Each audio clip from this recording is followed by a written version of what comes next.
Welcome to G-Lite Concepts. Today we'll be showing how to create a motion blur on a picture. So to do that, just click on your picture, go to Effects, Blur, and here is Motion Blur. Just click on Motion Blur and let's wait for the redis to appear. So the redis is going to appear here, and you can see that there's almost no blur with the distance. This is a distance of 2, almost nothing. But it's something, there's an effect there. So let's try to increase it.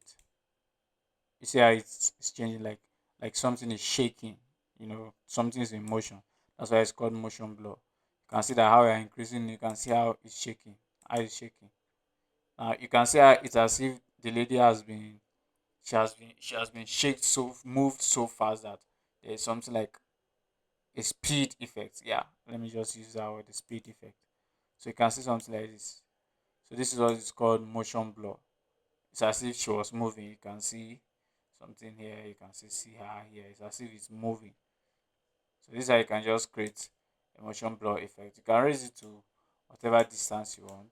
But so basically, this is how you create a motion blur in CorelDRAW. Thank you.